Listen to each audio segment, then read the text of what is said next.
Most brides stress over details. Well, not this one, because she made the bridesmaid and groomsmaid decor her venue, do her makeup, and run her entire wedding. Hey everyone, welcome back. It's your favorite potato, and today's story is wild.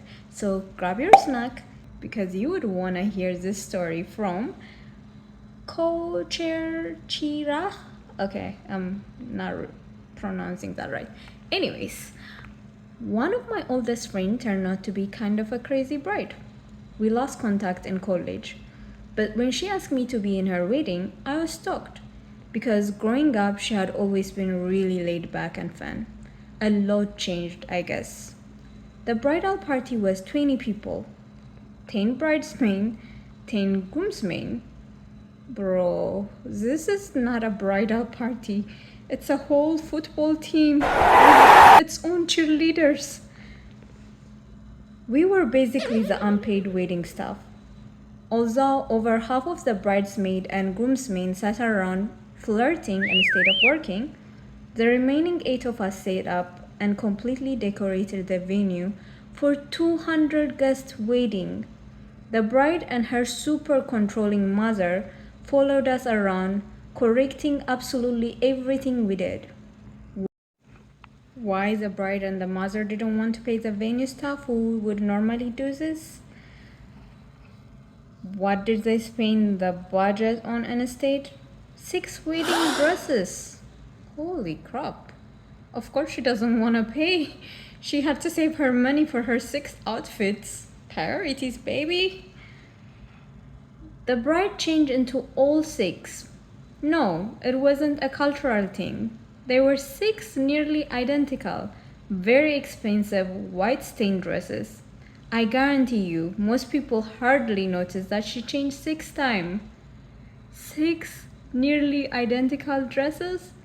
Girl, you could have just trolled her and said, you changed. It'll be the same thing.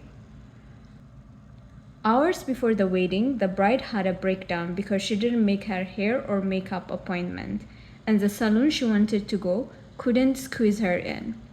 She's crying, while 8 of her 10 bridesmaids comfort her and proceed to work on her hair and makeup.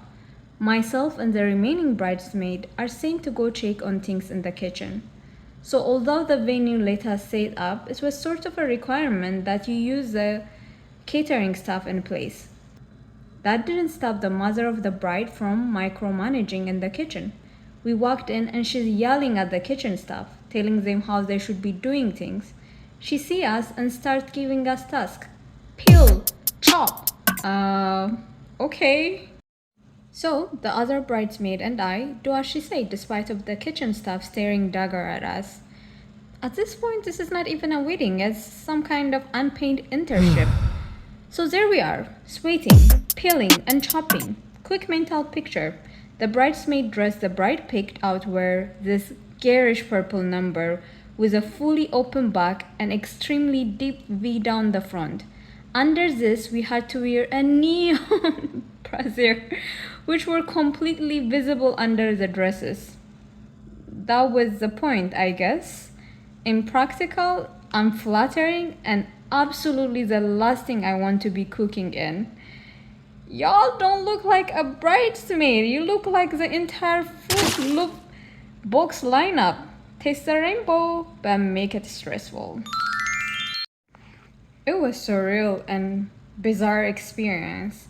I could go on and on, but this is already a ridiculously long story. I mean, you could have told us more. Please do tell us. But honestly, this wedding sounds less like a fairy tale and more like a full-blown group project from hell. Anyways, after surviving this circus of a story, I thought we had seen it all.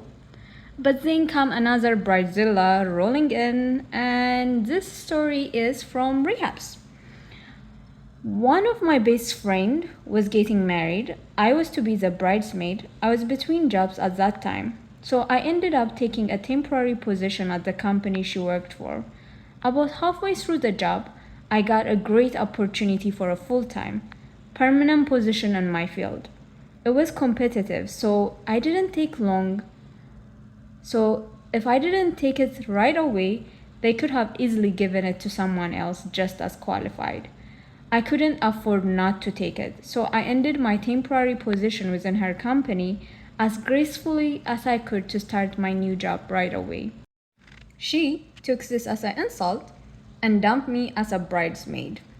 Well, nothing say congratulations like a passive aggressive firing your friend from your wedding. In fact, she didn't even let me know if I was still invited to the wedding or not until the morning of. I took that as a hint that she didn't actually want me to go, but didn't want to be the bad guy, so she waited until the last minute to let me know, thinking I would have other plans or wouldn't have enough time to get a nice dress or a date. To spite her, I got a fabulous dress that afternoon, snagged a date, we went to the wedding reception, drank, ate as much as the free shit we could fill ourselves with. And on our way out, I drunkenly drew on her car under the just married sign with a bar of soap I took from the bathroom. Uh, okay, I guess that's her Banksy moment. On a serious note, I do not condone vandalism. Anyways, let's go to the next story from Sound Life. A friend was mad because a few days before her wedding, there was a terrible flood in a South American country, which somehow ruined her chance of being able to get just the right colored flower for the centerpiece. Not bug. Oh, yeah, because when people are losing their home, the real tragedy is that your flower doesn't match your Pinterest board. Priorities, my dude. By the way, if you are enjoying the stories that I'm doing so far, don't forget to like and subscribe for more stories like this. And also check out my playlist on Bridezilla from Hell. There are similar tales to the one like this video. Okay, buckle up because this story is gonna make you reconsider every group trip you have ever taken. And the story is from Lily Fossis. Okay. We, the bridesmaid, were planning the bride bachelorette. I suggested we go to my cottage for the weekend. That's very nice of her. You know, swimming, drinking, the usual chaos, and then going to town one evening for a big bash at the bar. It went over well. All was planned. Since none of us had a car, we live in a big city, except for the bride and one bridesmaid who lived close to the cottage, we asked the bride or her fiance to maybe drive us to the cottage, or at least to the bridesmaid with the car place. She said okay. Phew, all going smoothly. We took public transit out to her place on the Friday, and her fiance drove us to the bridesmaid with the car place. On the way home after the cottage, we were told they would only drive us three bridesmaids without a car, including me who hosted the weekend, as far as the next big town. That meant we would all be stranded 3 hours from home, while the bride got a ride back to the bridesmaid with a car house to wait for her fiance to pick her up. We weren't allowed to go that far. That is crazy. That is some Bridezilla behavior. So we were dropped off at a bus stop and took a bus home with all our gear. The bus took us over 5 hours with all the stop and connection. Oh no. See, this part right here, this is my personal nightmare. If I have to drag bags through a bus transfer after a weekend of relaxation, count me out. I'd rather mail myself home in a box marked as fragile and fade up. I was very tempted to put the bus ticket in her receiving box at the wedding. I didn't go that far, but she didn't get a very nice gift. Worst bride ever. Overall, her reasoning was she was the bride. She didn't want to drive at all for her weekend, so it's not her fault. We had even offered to pay her for her gas and plus more if she would drive her car to the cottage. She refused everything. She did not want to lift a finger that weekend. 4 years later, she's now asking if I will make her a bridesmaid at my upcoming wedding. Nope. You know what? That nope hit hard than the bus break on that 5 hour ride home.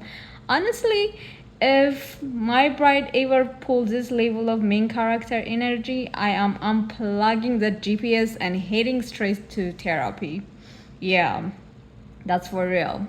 But anyways, thank you for joining me in this Bridezilla stories that I'm doing. Bye.